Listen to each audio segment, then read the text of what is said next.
So, kagaya nga po ng tanong ko sa inyo kanina, kumusta po ba kayo after ng storm? Yan, di ba? This past few days, wala tayong signal, even network sa phone natin, walang mga internet connections. Yung iba hanggang ngayon nasa may baha pa, no? Yung iba hindi nakapag-church dahil binaha sila. Yung iba naman wala pang kuryente sa mga panahon na to. Mukhang tama nga yung nababasa natin na itong bagyo na to ay nagkaroon ng tampuhan. No? Si Christine, kasi si Leon naghahabol eh. Nabalitaan niyo ba? Numahabol si Leon. And praise God kasi yung forecast last week ay parang magre-record ata si Christine. Parang babalik, di ba? Dahil na-realize niya, di ba? Na-realize niya na siya naman talaga ang may problema. Kaya si Leon paparating. Buti na lang hindi magsasanib puwersa. Kasi parang ang forecast ata magsasanib puwersa silang dalawa. And praise God, di ba? Talaga naman hindi na natuloy. So ang title po ng message natin ngayong umaga is, ayan, Christine ka lang, may Kristo ako. Ayan, amen. Amen. In English, you only Christine, but I have Christ. Amen. So, ayan. So, kagaya nga po ng sabi ko sa inyo, walang bagyo na makakapigil sa pagsamba natin sa Panginoon. In fact, dapat po sa mga panahon na to, mas lalo nga tayong lumalapit sa Panginoon. Walang tubig, walang kuryente, walang signal, kagaya nga po na sabi ko sa inyo kanina, pero mawala na silang lahat, wag lang si Lord. Amen? So tuloy ang pagsamba natin, dahil sabi nga, mas malakas si Lord kaysa dun sa bagyo. Sino po dito yung, alam ko, most of us, no? Lalo na ng mga kabataan natin, sino dito yung nakaranas na pumunta siya sa beach at siya ay nagtayo ng sandcastle. Yan, di ba? Nung bata tayo, even nga kahit nga matatanda na tayo, di ba? Gumagawa tayo na experience natin to build a beautiful sandcastle. Yung sandcastle na yon, habang binibuild natin yon, ini-imagine natin ito yung ating dream home. Di ba? Ini-imagine natin ito yung ating dream house.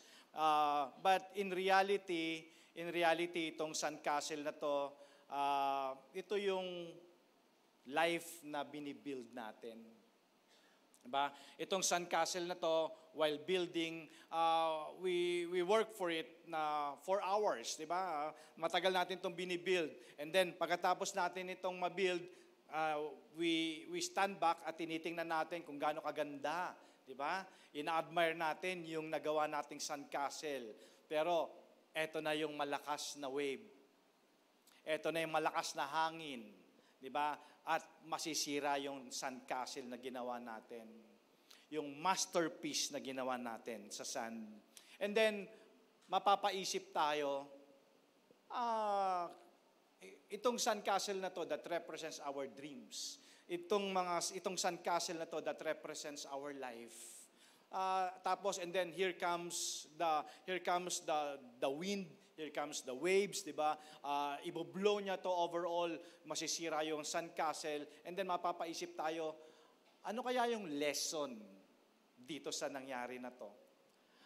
Maaring hindi natin alam kung ano yung lesson sa life natin dun sa nangyari na yon, pero naniniwala po ako na most of us, meron tayong mga sandcastles blown away, di ba? And then, mapapatanong ka, bakit ba ako nakakaranas ng ganito sa buhay ko? Di ba? Bakit ba pinagdadaanan ko itong mga storm na to? So when I speak of storm this morning, I'm talking about yung life natin. Diba? Gamitin natin itong situations na nakalipas, itong mga typhoons na to, itong storm na to that represents our life. Kasi sa totoo lang talaga binabagyo talaga yung buhay natin, no? Meron ba ditong exempted? Nung dumating ba si Christine, meron ba ditong exempted na yung bahay mo hindi tinamaan ng ulan at saka hangin? Meron ba? Nung nawala ng kuryente, ikaw lang yung may kuryente doon sa village ninyo, no? Ikaw lang yung may internet. Meron bang ganon? So talagang pag may storm talaga na dumating, lahat talaga tayo tatamaan sa ayaw mo at sa gusto. Pag malakas ang ulan, kahit magaling ka umilag, mababasa ka. Now, ano ba talaga yung natututunan natin sa mga ganitong situations? What do we learn and receive from storms of life? Okay, so tingnan natin yung setting of the story today. Please join me in reading in book of Matthew, chapter 14, verses 22 to 32. Ayan. Dito po, dito sa story na to, yung mga disciples ay sinabihan ni Jesus na pumunta sa kabilang ibayo. Okay? So yung mga disciples being out on the water and Jesus coming to them in the midst of the storm. Sabi ko po sa inyo kanina, I want you to see this and receive the fresh revelations kasi alam ko nabasa nyo na ito maraming beses. Pero ang purpose by sharing this morning itong passage na to is gusto ko makita ninyo kung ano ang ginagawa ng Panginoon during the storm. Okay? Ano yung ginagawa niya during the storms sa life mo? Okay? Natutulog ba ang Diyos? Diba may kanta ganun, natutulog ba ang Diyos? Siguro nung na-compose yung kanta na yun, marahil siguro nag-iisip siya, ganun, no? Na nung dumadaan siya sa mga difficulties, nasaan ang Diyos? Diba? Marahil siguro nung yung may baha, may storm, siguro na sabi ng mga tao, nasaan ba ang Diyos? Kung may Diyos, nasaan ba ang Diyos? Pero merong story dito sa Bible na ipinapakita dito na kung ano ang ginagawa ng Panginoon during the storm. Okay, so again, while as we speak, okay, at narinig nyo ang word na storm, I'm talking about your life. Okay? So, beginning in verse 22, ready na po ba kayo? Basahin natin. Right away, Jesus made His disciples get into a boat and start back across the lake. Okay, so si Jesus mismo nagsabi, okay, mag-cross kayo to the other side of the lake. Pero dito, sabi dito, but He stayed until He had sent the crowds away. So then He went up on a mountain where He could alone and pray. So makikita natin talaga kung gaano talaga kaimportante ang panalangin. Kaya nga po sabi ko sa inyo kanina, maraming salamat po sa nanalangin. Diba? Yung mga nag-pray before, during, and after the storm. Maraming salamat po. Dito makikita natin, even Jesus prayed. Okay, so later that evening, He was still there. Nandun pa rin si Jesus sa mountain. By this time, the boat was a long way from the shore. Malayo na ang nararating ng mga disciples. Hindi kasama si Jesus. It was going against the wind and was being tossed around by the waves a little while before morning. Okay, take note of that phrase, a little while before morning. Jesus came walking on the water. Again, Jesus came walking on the water toward His disciples, and when they saw Him, they thought He was a ghost and were terrified and started screaming. Grabe, no? Takot na takot sila, nagsisigawan pa sila. Akala nila nakakita sila ng ghost. Okay, at once, Jesus said to them, huwag kayong mag-alala. Don't worry. And the same words this morning, mga kapatid. Alam ko lahat tayo ay terrified. Alam ko talagang nag-worry talaga tayo doon sa storm. Hindi lang yun. Naghahabol pa yung ex, si Leon. Ayan, di ba? Paparating si Leon. Buti na lang, papalayo. Amen? Sabi dito ni Jesus, don't worry, I am Jesus. Don't be afraid, Peter replied. Lord, if it is really you, tell me to come to you on the water. Again, yung word na really you. Mamaya pag-usapan natin yan. Come on, Jesus said. Peter then got out of the boat and started walking on the water toward him. But when Peter saw how strong the wind was, he was afraid and started sinking. Okay, stop muna tayo sandali dito. Di ba nakikita natin, di ba, we started strong sa pananampalataya natin. Sabi ko nga sa inyo, talagang nung bago ka, naalala mo ba nung bago ka palang sa relationship mo sa Panginoon, bago ka palang Kristiyano, napakainit, di ba? Napakainit. Talagang sabi nga, kahit signal number 5 na bagyo, hindi ka kayang pigilan, di ba? Dito si Jesus, actually, meron pa nga tayong interpretation dito na sa totoo lang, nung si Jesus naglakad sa tubig, pinagtawanan siya nung 11. Diba? Pinagtawanan siya ng mga kasama niya kasi nalubog siya Pero sa totoo lang, si Peter lang naman yung naglakas ng loob lumakad. Amen? Pag binasa mo, si Peter lang talagang naglakas ng loob lumakad dito. Nga lang, kagaya nga din natin, nung naglalakad na siya sa tubig at nakita niya yung mga matataas na waves. Di ba? Ang lalaking problema na nito. Tapos binabayo na siya ng malalakas na hangin, nag-alala siya at siya ay lumubog. Talagang sa totoo lang talaga, nakakapagpalubog talaga yung mga alalahanin, no? Mga problema, mga cares natin, mga worries, mga sickness, di ba? Nakakapagpalubog talaga. But when Peter saw how strong the wind was, he was afraid and started sinking. Lord, save me. Wala siyang ibang nasigaw, di ba? Kundi, Lord, tulungan mo ko. He reached out his hand. Alam mo, sa ibang version, ang sabi dito, immediately. Di ba? Immediately, Jesus reached out his hand. Okay, hindi na kumbaga para sa Tagalog, hindi na nagpatumpik-tumpik pa si Jesus. Hindi niya sinisi, di ba? Hindi niya kinondem, hindi niya ginad si Peter. Hindi niya sinabi, yan kasi ikaw. Di ba? Ikaw kasi, di ba? Nag-alala ka. Di ba? Kaya talaga, totoo talaga sabi ng Bible, there's no condemnation talaga sa Panginoon, no? Hindi ganun talaga si Lord, Now, sabi dito, you surely don't have much faith. Yun lang sinabi ng Panginoon sa kanya. Marahil siguro, dahil nga pananampalataya mo, kaya ka lumubog. Nasaan ang pananampalataya mo? Why do you doubt? Bakit ka nagduda? Diba? Amantalang kanina, lumalakad ka na nga sa tubig. Diba? Now, mamaya, mas maintindihan niyo po yan. The wind died down, the men in the boat worshiped Jesus and said, you really are the Son of God.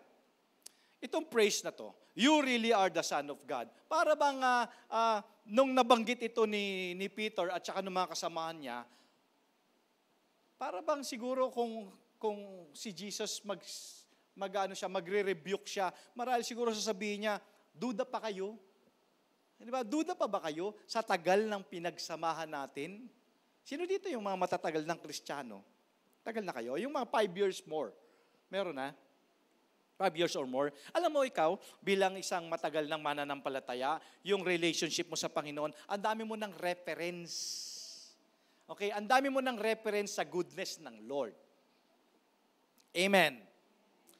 Minsan ka na rin pinagaling sa karamdaman mo. Nakita mo kung paano nagpo-provide ang Panginoon sa araw-araw na pangangailangan mo. Nakita mo ang Panginoon kung paano ka pinag-ingatan nito nakalipas na bagyo. Hindi ka ba sino dito yung Lord, thank you kasi buti na lang hindi kami binaha. Buti na lang Lord, hindi natuklap yung bubong namin during the storm. Lord, buti na lang yung mga pangangailangan namin pinoprovide mo. Napakarami mo ng reference ng goodness ng Lord. Tama? Kaya nga, di ba, ito paulit-ulit sinasabi natin, sa tagal ng pinagsamahan natin ng Panginoon, sa dami ng pagsubok na nalampasan mo, ngayon ka pa susuko. Ang dami mo ng reference Tama ba ako? Say amen. Sino dito yung magsasabi ng amen na, oo nga, ang dami ko ng mga reference ng goodness ng Lord sa buhay ko. Amen? Marami ka na. Kung babalikan mo, ang dami mo ng reference, di ba? So marahil siguro kung sasabihin ni Jesus, kasi sabi nila, you really are the Son of God. Ikaw nga. Sandali. Di ba, ang dami na natin pinagsamahan na. Ang dami mo ng reference, ang dami mo ng miracles. Alam mo ba itong story na to bago to nangyari? Nagkaroon pa to, nasaksihan pa nila, na-witness pa nila yung miracle ng feeding the 5,000. And before that, ang dami rin lang miracles na kasama si Jesus na na-experience. Now, church, mga kapatid, hindi kaya ito yung problema ng marami sa atin? Kaya, kung makikita mo, if there's a mess sa life natin, there's really a message. Kaya sabi natin, ano kayang matututunan ko dito sa kalagayan ko na to? Anong message? There's a lesson.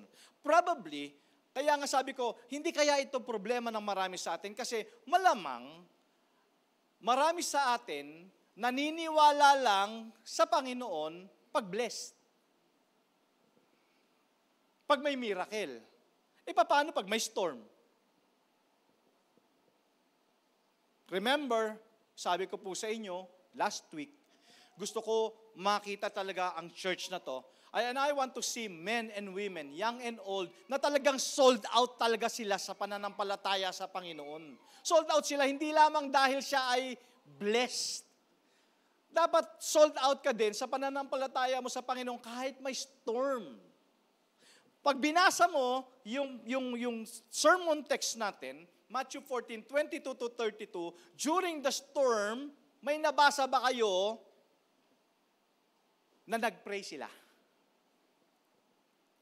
May nabasa ba kayo doon na tumawag sila sa Diyos, samantalang kasama nila si Jesus? Kasama nila si Jesus, kumain, matulog, maglakad, magminister, pero wala ka makikita doon na sila ay tumawag sa Panginoon. Pero ganun pa man, ito yung sinasabi natin. Ito yung undeserved blessing ng Panginoon, yung grace ng Panginoon. Ganun pa man, nandun pa rin si Jesus, nag-search and rescue sa kanila. Amen. Now, bakit ko po ito sinishare sa inyo? Kasi, I've learned a lot of wonderful people na mahal naman talaga nila ang Panginoon. Sumusunod din naman sila sa Panginoon. Nga lang, pagka dumating na doon sila sa yung buhay na talaga ay nagkaroon na talaga ng matinding pagsubok, pag dumating na doon sa difficult times, akala natin, iniwan na tayo ng Diyos. Kaya sabi ko po sa inyo kanina, itong message na to is more of developing or increasing yung confidence natin kay Lord. Yung confidence natin na remember, God is good even in your pain. Di ba? Na church na kailangan maintindihan mo that God is not ignorant of your situation. Yun yung makikita mo, mababasa mo doon. Hindi siya ignorante sa nangyayari sa buhay mo. Hindi siya ignorante sa storm na dumadating sa buhay mo. Okay, so let me give you a little background nung story doon sa sermon text natin in Matthew 14:22-32. During this time, very popular na si Jesus. Okay? Marahil siguro because of the miracles na ginagawa niya. Okay, now, bilang siyempre, if you're popular, if you're famous, ito na yung best time probably to do your ministry. Kasi magdodraw ang people sa'yo. Ito na yung mga panahon na yon, ha? Okay. So, marami ng miracles. Sabi nga po sa inyo, katatapos lang nung feeding of the 5,000 dito, kung nabasa mo yung Bible mo. So, yung popularity ni Jesus talaga dito is at the height. Okay.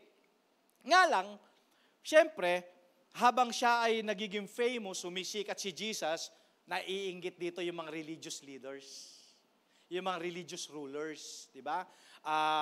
Ngayon, alam nyo din na itong story na to, every time kasi na yung mga religious leaders nababalitaan na nandoon si Jesus sa lugar na yon, lagi sila nagpa-plot o nagpaplano sila kung paano nila ipapakulong o ipapapatay si Jesus.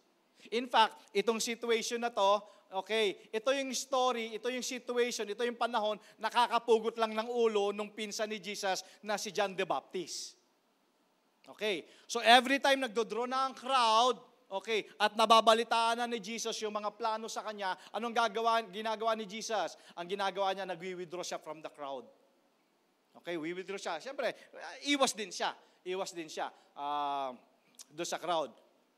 Kaya nga doon sa story, yung pinauna niya na, yung mga disciples niya, to cross the other side of the lake, at siya pumunta sa bundok para manalangin. Okay, so, itong setting na to, gusto kong makita ninyo yung fresh revelations dito. Ano or what does Jesus do for us in the storm? Okay. Or during the storm. Na this time gusto ko malaman mo kung ano yung ginagawa ng Panginoon. Baka kasi inaakala ng marami na walang ginagawa ang Panginoon during the storm of your life. Okay? Baka inaakala ng marami na pinanonood lang tayo ng Panginoon na inaanod ng baha. Baka ganun yung iniisip ng marami. O binabayo tayo ng malakas na hangin. Sabi nga natin kanina, natutulog ba ang Diyos? Hindi niya ba alam yung nangyayari sa buhay ko, buhay mo? Nag-e-enjoy ba siya na nakikita tayo nasasaktan? No. So first church, ito yung gusto kong makita natin. What does Jesus do for us in the storm? So kailangan maunawaan natin kung ano ang ginagawa niya sa atin during the storm ng life natin. Number one, dun sa passage na binasa natin, nakita natin dito that He prays for us. Okay? So, nananalangin ang Panginoong Jesus. In verses 22 and 23, makikita natin dito na while yung mga disciples were out in the lake during the storm, nasan si Jesus? Nagpe-pray. Diba? Matthew 14:22 to 23. Right away, Jesus made His disciples get into a boat and start back across the lake. But He stayed until He had sent the crowds away. Ako naniniwala ako, church. I believe that all things work together for good dito sa pagkakataon na to, na may purpose talaga. Sinadya ni Jesus talaga na papuntahin talaga sa kabilang ibayo yung mga disciples. Mamaya, makikita natin, kasi naniniwala ba kayo, the storms of life reveals our faith? Do you agree? Lalabas at lalabas yung pananampalataya mo. Kaya nga sabi ni, ano yung dinil ni Jesus? Bakit kayo nagduda? Ang liit naman ng pananampalataya nyo. So, naniniwala ako, hindi aksidente, but intentionally, pinakross talaga ni Jesus talaga itong mga disciples na to the other side of the lake. Kasi it reveals our faith. So, sabi dito, but He stayed until He had sent the crowds away. Then He went up on a mountain where He could be alone and pray. Later that evening, He was still there. By this time, habang nananalangin siya, yung mga oras na yon, yung mga panahon na yon, ayun na, binabayo na. Binabayo na yung mga disciples niya doon sa gitna ng dagat. Na-imagine nyo? Imagine nyo, nandun na. Talagang nakikipag-battle na sila. Naalala mo yung sarili mo na ganun? Meron sa inyo, katatapos lang ng bagyo sa buhay niya. Meron, nasa kalagitnaan, nasa mata ng bagyo. Meron ba? Sabi mo sa tabi mo, mukhang ikaw yung pinag-uusapan.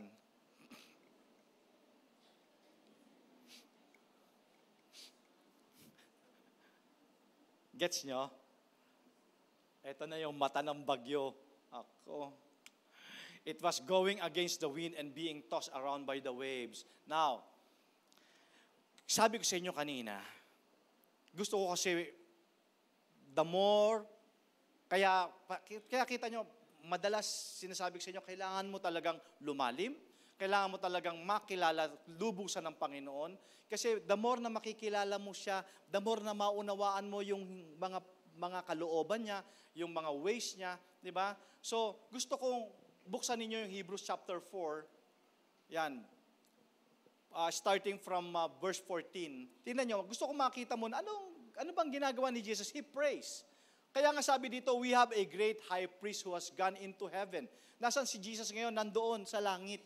Siya po ay nakaupo sa kanang kamay ng Ama. Okay, and He is Jesus, the Son of God. That is why we must hold on to what we have said about Him.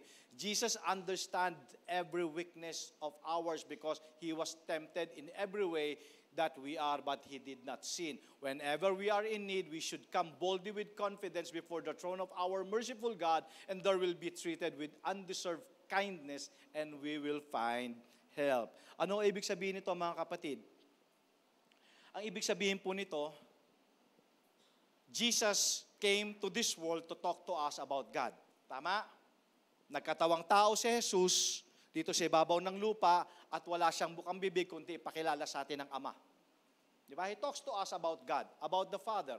At ngayon, siya po ay nakaupo na sa kanang kamay ng Ama. He is with the Father. And He's talking to God, the Father, about us. And that's what we call intercession. Okay? Imaginin mo, nakaupo si Jesus, katabi niya yung Father, kasi nakikita niya na binabagyo ka. And He intercedes. He talks to the Father. Diba? Marahil sinasabi niya, Father, nakikita mo ba? Nakikita mo ba yung anak kong yun? Yung anak natin na yun na di ba, kaya ako nagkatawang tao, namatay ako para sa kanya, binabagyo siya. Kailangan niya ng tulong. He prays. He intercedes. In other words, as we are here on earth encountering storms in our life, our Lord is at the right hand of the Father, interceding, praying for us. He ministers to us in times of need. Yun yung sinasabi ko, mga kapatid. He's praying. Pinakita niya lang dito na He's praying. Ibig sabihin, sa heaven, they plan, they talk. Di ba? So, dito po sa church natin, kanina narinig nyo sa announcement natin, every once a month lang yon. Okay, dito sa church. And we encourage and we invite you to attend. Kasi po, the rest of us, diba, church leaders, yung mga members po ng church, mga ministers, mga workers ng BOCC, we go over and pray for everyone. Diba, meron po tayong tinatawag ditong prayer gathering. Okay, because we believe na ang prayer po is very important. Diba? Because a prayerless Christian is a powerless Christians. Ayan, nakaka-receive po tayo ng mga prayer requests. Diba? Yung iba, ang prayer request nila ay magkaroon sila ng trabaho. Yung iba ay, siyempre, comfort in times of losing their loved ones. Sometimes naman, yung iba mayroong karamdaman. Diba? So we pray. This church prays for you, mga kapatid. At hindi lamang naman siyempre yung once a month na prayer gathering dito, even at home, we pray for you. Diba? We pray for one another. And every one of us, naniniwala po ako, gustong-gusto natin yung sense and security of knowing that someone is praying for us. Tama po ba? Diba? Diba napakasarap ng feeling na malaman mo na mayroong nagpe-pray para sa'yo? How about the feeling that Jesus is praying for you? Tama po ba? Masarap ba yung feeling na, brother, sister, I'm praying for you. Di ba, mapapa, Toy, salamat ha, kailangan ko talaga yan. Kailangan talaga ng prayer.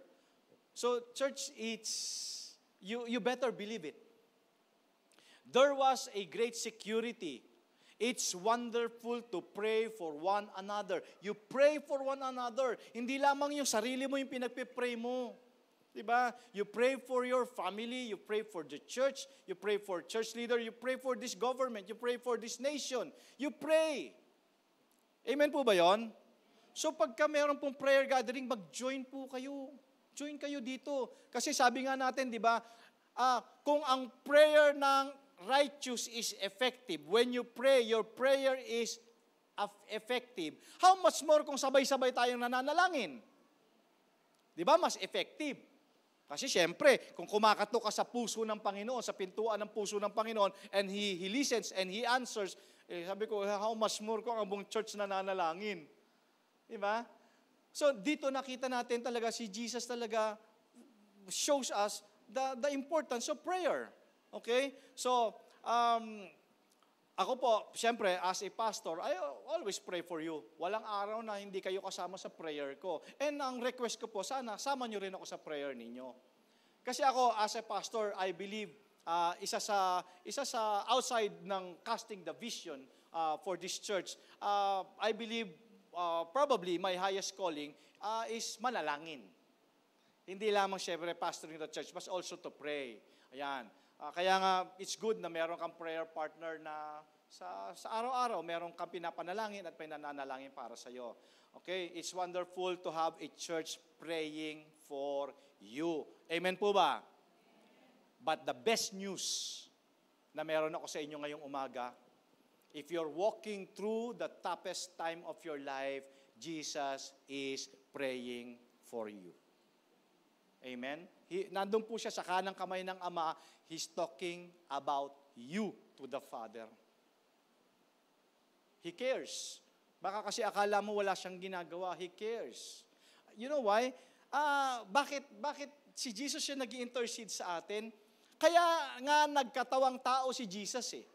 Nagkatawang tao siya para maramdaman niya ang pakiramdam ng isang tao. So, ibig sabihin, He's been there.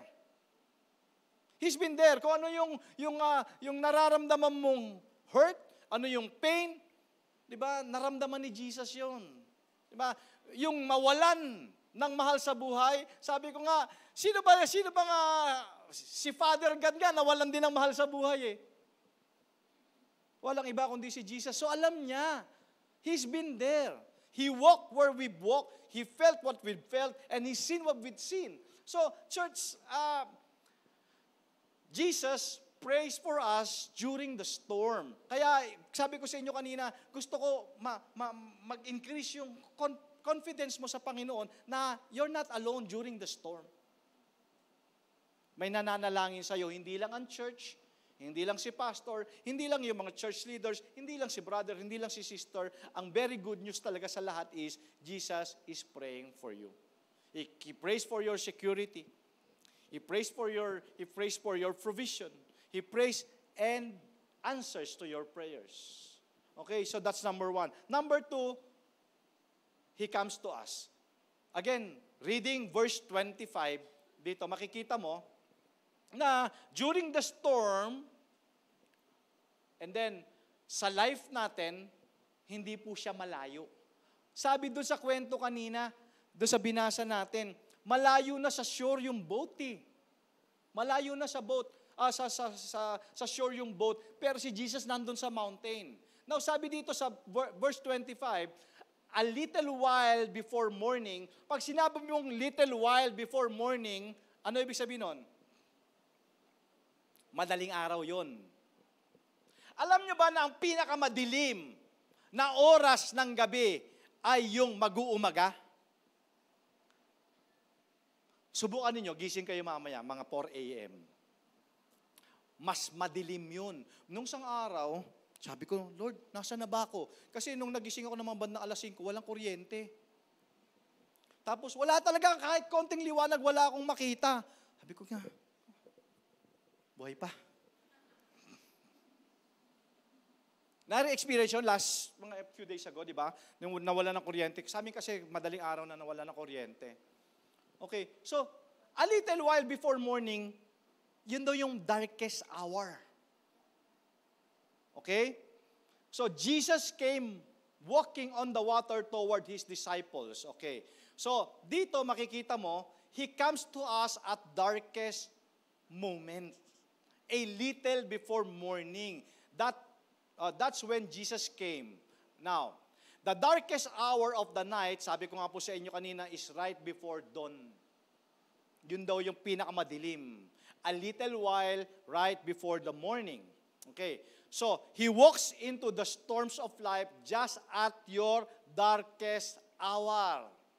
Ibig sabihin, ang Panginoon nandyan. Sabi ko nga sa inyo, God is good even in your pain. Okay. The time when you're the most needy. Grabe. That little while, that darkest moment represents yun yung pinaka-down na down ka. Na-experience mo na yon? Experience mo na yun? Down ka talaga. Pero, while nandun ka sa moment na yon, bigla ipapaalala sa'yo ng Panginoon, anak, you are not alone. You're not alone. Nandito ko, kasama mo ko. Wow. Napansin nyo ba? Yung during the storm, at binabayo yung mga disciples sa kalagitnaan na nung dagat, sa tingin nyo ba, walang pakialam ang Panginoon? Ignorante ba siya? Ito yung sinasabi ko kanina, ignorante ba siya sa nangyayari sa inyo? Ignorante ba siya? Well, absolutely not. Alam niya lahat. He saw everything. At alam niya kung nasaan tayo. Alam niya yung mga fears natin. Naririnig niya yung mga iyak natin. And here comes Jesus. So nakita nyo, hindi lamang siya nagpe-pray para sa atin, nandun din siya sa times of need natin. Yung lowest point, di ba? Yung lowest point. Naisip mo ba, kapatid, nasaan ka kaya ngayon? during that time na ikaw ay nasa lowest point, nasaan ka kaya kung wala si Lord? Na-realize mo yon? Nasaan kaya ako ngayon kung wala si Lord? Yung lowest point ko. Naalala nyo yung kanina, sa passage sa binasa natin? Yung walang nabigkas si Peter kundi, Lord, save me. Lowest point yun. Pero immediately, ni-reach ni Jesus yung kamay niya at iniahon si Peter. Alam mo ba bakit you're still standing right now? It's because of the grace of God. Hindi. Sige, tell me. Tell me. Maaari siguro yung mga kabataan dito hindi pa masyado, pero yung mga medyo adult na, tell me. What's your lowest point? Grabe, kung kailangan mo, doon ka nawalan ng trabaho. Di ba?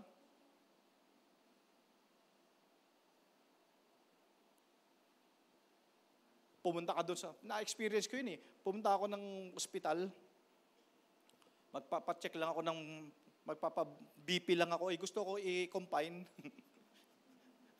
Magpapacheck lang ako ng BP. Ba't i-confine nyo na ako? Pero sa totoo lang mga kapatid, what's your lowest point? What's your lowest point? Tanungin mo yung katabi mo, what's your lowest point? Family problem, di ba? Financial problem, sickness, relationship, di ba? Lowest point talaga. Di ba? Lowest point. Pero sabi doon sa binasa natin, immediately, iniahon sila ng Panginoon. Pero kailangan silang tumawag. Ano sabi ni Peter? Lord, save me. Ikaw ba, napasigaw ka naman, Lord, tulungan mo naman ako. Nagawa niyo na ba yon? O nandun pa rin yung pride mo na, hindi, kaya ko to. Kaya ko to. So habang ginagawa mo yan, kaya mo yan, palubog ka ng palubog. Sino dito yung magsasabi na kailangan niya si Lord? Di ba? Kailangan mo si Lord. Sabi mo sa katabi mo, kailangan natin talaga ang Panginoon. Maniwala po kayo sa akin. The more na nagse-self-sufficient ka, the more na inaasahan mong sarili mo, the more nalulubog ka. Amen? And you need to call upon the name of the Lord. Kaya sabi ni Peter, Lord, save me. And then immediately, wow. Kaya napakaganda talaga ng passage na doon. Immediately talaga, ang Panginoon nandun talaga para sa atin. So, a little while right before the morning, church, wag po kayo mag-alala. Again, even you are at the lowest, hindi kayo iwanan ng Panginoon. Hindi kayo iwanan. Maniwala po kayo sa akin. Amen? Again, balikan natin. May reference ka? May reference ka na at your lowest, nakita mo, hindi ka naman pinabayaan ng Panginoon. Kaya nga nandito ka pa eh. Di ba? Meron nga, may mga panahon nga na agaw buhay ka na eh. Meron ka nang near-death experience eh, pero nakita mo. Di ba? Meron isang kwento, kinukwento to ng nanay, tatay ko, ganun din, storm din. During the storm, siguro signal number 3, somewhere dito sa SLEX, nasiraan sila sa loob ng SLEX. Loob ng SLEX po loob ng SLEX bago magbikutan toll gate. Signal number 3. And then all of a sudden, sabi na, Lord, tulungan mo kami. All of a sudden, meron dalawang mamang nagtutulak sa likod nila, sa loob ng SLEX. Tinulak ka sa sakyan nila, palabas ng toll gate ng sukat. Saan nanggaling yung dalawang mama? Amen? But you need to call upon the name of the Lord to be saved. Yung saved dito, hindi lang naman yung soul natin. Di ba? I-rescue tayo ng Panginoon, even in this life. So He comes even in our lowest point. And next is, He comes to us victorious over our greatest fears. Ano yung nabasa natin kanina? They were terrified. Takot na takot sila. Church, isipin mo ha. Isipin mo, mga seasoned, experienced fishermen ito. Hindi ito first time na pumalaot. Season to. Pero sabi ng Bible, they were terrified. Takot na takot sila. Marahil siguro first time nila nakaranas. Diba? First time nila. Pag nanood ka ngayon ng news, sabi ng iba, sa tagal ng panahon, ngayon lang kami nakaranas ng gantong bagyo. So the same with these disciples. Diba? Talaga, they were terrified. Talagang, sabi nga, diba, Jesus came walking on the water. Now, ano naiisip ninyo pag nabasa niyo itong phrase na to? Jesus came walking on the water. Church, are you ready? Ang ibig sabihin ito, in other words, He comes walking on the very thing that frightened the disciples. Nakikita nyo? Worried sila sa waves. Yung boat ay lulubog. Diba? At takot na takot sila na sila ay malunod.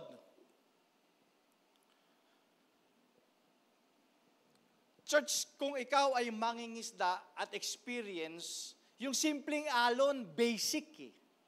Basic yun. Simpleng alon, basic sa'yo yun. Pero dito nabasa natin, they were terrified. Takot na takot sila. The waves are coming and all of a sudden, on the very thing na kinatatakutan nila, those high waves, yung greatest fears nila, here comes Jesus walking on the top of the water. Ano ibig sabihin nito? Ibig sabihin nito, mga kapatid, your greatest storm, your greatest fear, sabi ni Jesus, nasa ilalim lang ng aking mga paa. Wow. Just under the feet of Jesus. Think about this. Bakit kailangan pa na ipakita ni Jesus sa mga disciples niya na lumalakad siya sa ibabaw ng tubig? Pwede naman na nandun siya sa mountain, di ba? Di ba he can speak to the winds? He can speak to the storm. Di ba? Pwede niyo sabihin, oh storm, tigil. Wind, tigil. Waves, tigil. Kahit nandun siya sa mountain. Pero bakit kailangan niya pang pumunta at ipakita sa mga disciples niya na lumalakad siya? Dahil gusto niyang ipakita sa mga disciples niya at gusto niya rin ipakita sa atin, mga kapatid, na yung mga bagay na kinatatakutan mo ay nasa ilalim lang ng paanan ni Jesus. If you're sick, He comes walking on the top of your sickness. If you're afraid, He said, fear not, for I am with you. I am walking on the top of your every problems. Yun ang ibig sabihin nun. He's standing on the top of the water. He's standing on the top of your situations. Sabi ni Jesus, yung mga bagay na kinatatakutan mo, yung mga bagay na pinag-aalala mo, hallelujah, He comes walking on the water. Marahil siguro sinasabi niya, anak, basic lang sa akin yan.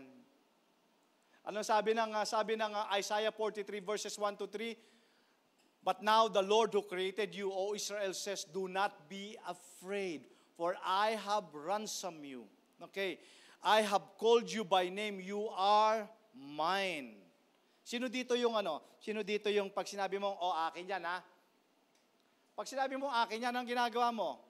Pinoprotektahan mo. Tama ba? Iniingatan mo. Sabi dito, you are mine. When you go through the deep waters and great trouble, I will be with you.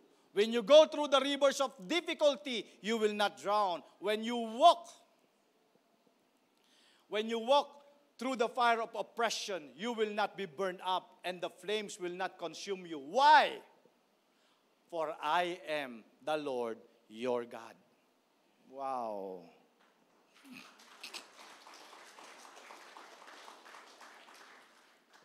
See? Church, pangako ng Panginoon sa atin ito. Pangako ng Lord sa atin ito. And of course, lastly, He attends to us in the storm. Ibig sabihin, ang dami kong reference nito. Human as we are, Ganon din naman ako. Sabi ko nga po sa inyo, hindi naman din ako exempted. Nung bumagyo, wala kayong signal, wala din ako. Di ba? Verse 26 and 27, when they saw him, they thought he was a ghost. They were terrified and started screaming. At once Jesus said to them, I am Jesus. Don't be afraid. So kita mo, through the power of the Holy Spirit, di ba, nagmi-minister sa atin ng Panginoon at our lowest point, di ba? Yung sa mga panahon na we are worried, we are terrified, di ba? Nagmi-minister sa atin ng Panginoon. He attends to our needs. He comforts us. Alam nyo, this is very effective. This is very effective. When you are feeling trouble, you are hurt, or you're hurting, hingin mo yung comfort ng Holy Spirit. It's effective, really. Hingin mo. Mamaya-maya mararamdaman mo, meron ka ng peace. Di ba promise ng Lord John? The peace I leave you. Yung peace na yun, Holy Spirit yun eh. Diba? So when you're in trouble, when you're hurting, you ask the comfort of the Holy Spirit, maya-maya mararamdaman mo talaga yung need mo ng peace, ibibigay talaga. Imi-minister ka talaga ng Panginoon. Diba? Natatakot sila. Akala nga pa nga. Biro mo sa ka nakakita, takot na takot ka na. Na-imagine nyo, tingnan ko imagination nyo ha. Christine. Sino dito yung nagising na madaling araw dahil, maganon yung hangin sa bubong, tapos gumaganon yung mabong. Sino rito? Ayan, di ba? Maganon yung bubong niyon. Di ba? Tapos, grabe. Di ba? Eh sila, hindi lang yung hindi lang ulan, meron pa mga waves. Imagine niyo. Tapos yung moment na yon, paano hindi ka matatakot? Makakita ka pa ng bulto. Tama. Parang, di ba yung nababasa natin sa FB noon, dumagdag ka pa. Di ba? Pero yung takot na sila sa ulan, sa bagyo, sa waves, may multo pa. Church, I tell you something. There are things in this life that you and I are never going to figure out. Sa totoo lang, matatapos sa itong buhay natin dito sa ibabaw ng lupa, may mga bagay talaga na nangyayari sa atin na hindi talaga natin mauunawaan. Sabi ng 1 Corinthians chapter 13 verse 12, we look through a glass darkly on this earth. Sa totoo lang, ibig sabihin, para bang blurred yung nangyayari, no? Hindi ko maintindihan.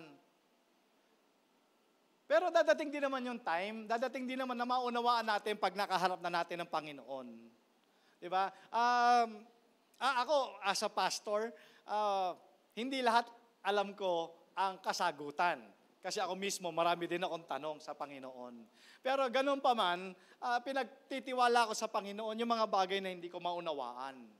Kaya lagi ko na lang pinapaalala sa sarili ko that Romans 8:28, that for we know all things work together for good. Makikita mo itong verse na to.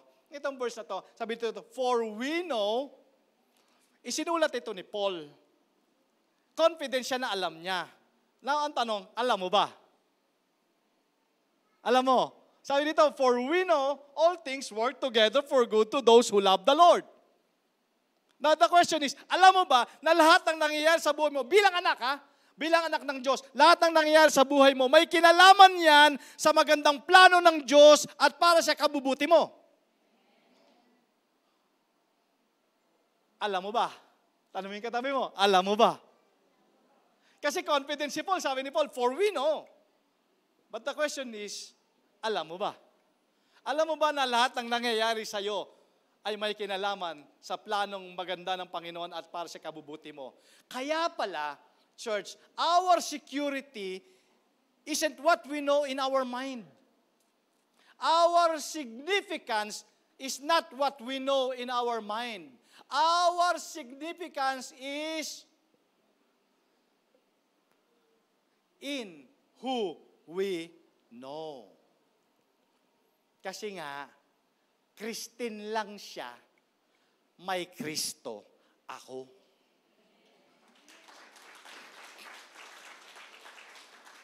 At alam ko, mas importante ako.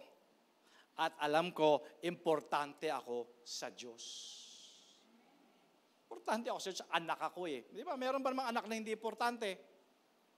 Di ba? So, church,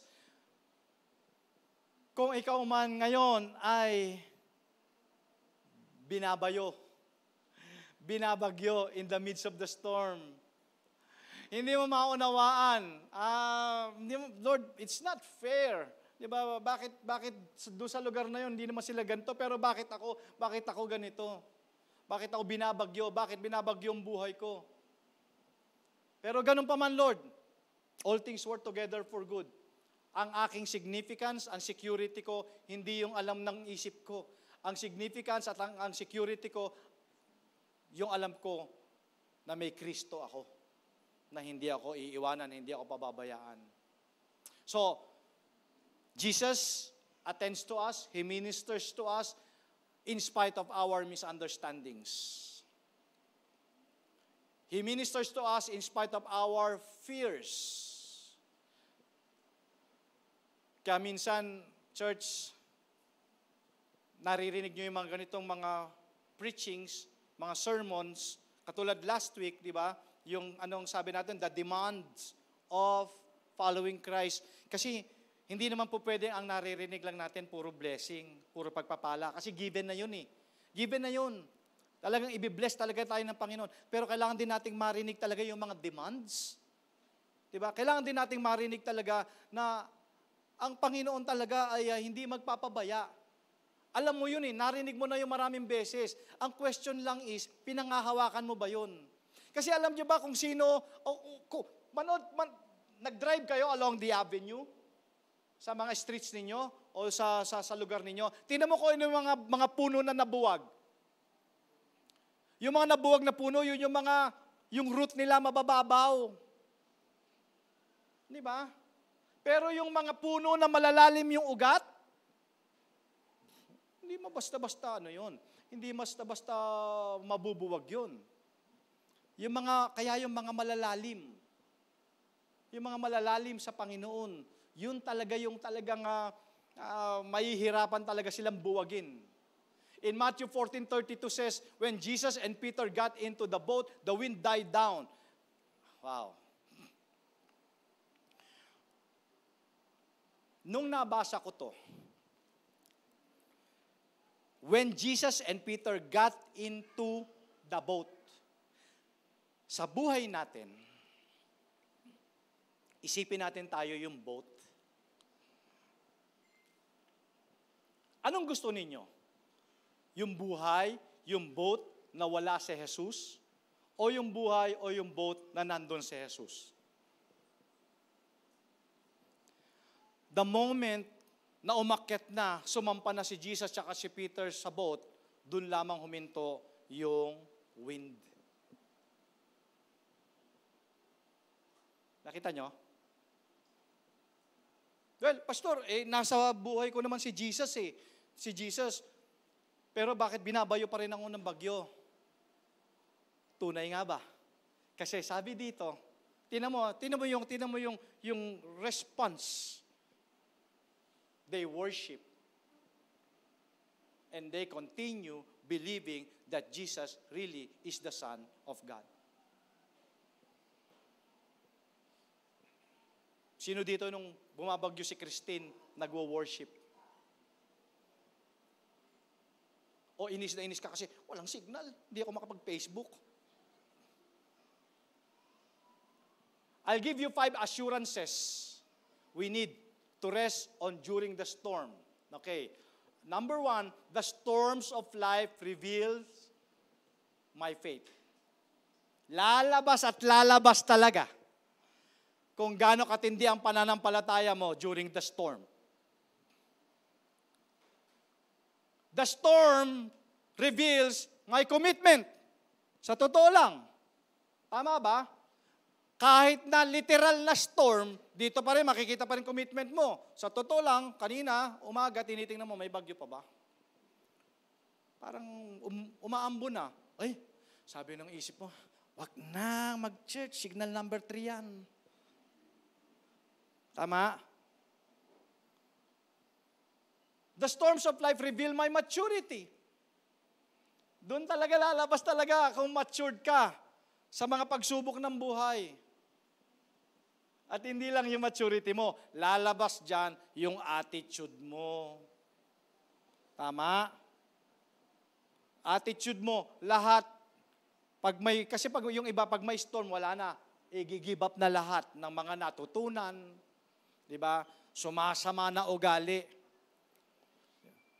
Sino dito yung pagka may pagsubok sa buhay, sumasama ugali? Sabi mo sa katabi mo, parang ikaw yung sinasabi ni Pastor. Di ba sa totoo lang, di ba? Pagka walang pera, nako, maniwala ka sa akin. Parang sugat yan, wag mong makakanti.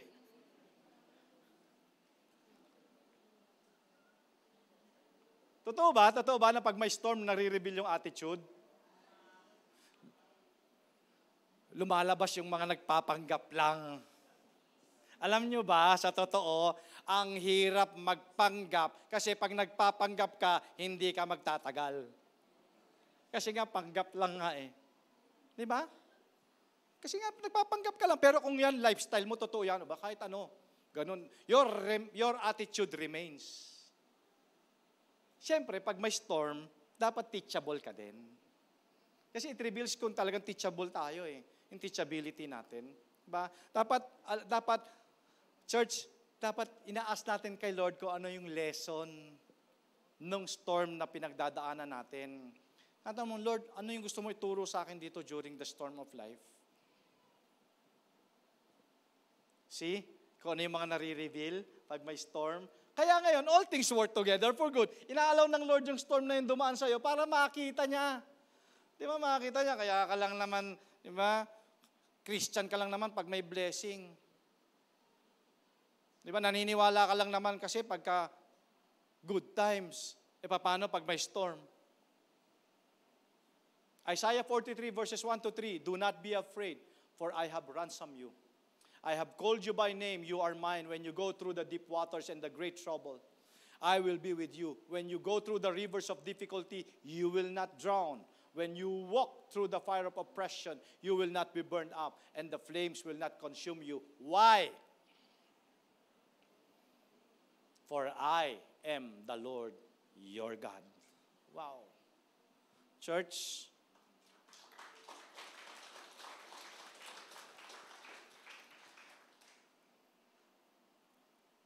napakalawak po kasi pwedeng personal mo tong maunawaan. Napakalawak kasi pag sinabi ng Lord na, be still. I am the Lord your God. Be still. Kaninang umaga, yung ating pong incubation, sabi, relax ka lang. Chill ka lang. Relax ka lang. I know na dumadaan ka sa storm, pero sabi ng Lord, relax ka lang. Ipinakita ko na sa'yo, nasa ibabaw ako ng kalagayan mo, ng situation mo. Inaapakan ko lang yung karamdaman mo. Inaapakan ko lang yung problema mo. Relax ka lang. So in any storms of life, patuloy po tayo magtiwala sa Panginoon. Trust God. Because Jesus prays for us. Jesus attends to our needs. So starting today, church, don't tell God that you have a big problem. Tell your problem that you have a big God. And He can walk on the top of them. Wow. Pwede ba tapikin mo yung katabi mo, sabi mo sa kanya, kapit lang. Kapit lang sa Panginoon, hindi ka kayang buwagin ng storm. Amen? And declare, Christine ka lang. Kahit may leon ka pa. Basta ang mahalaga, meron akong Kristo.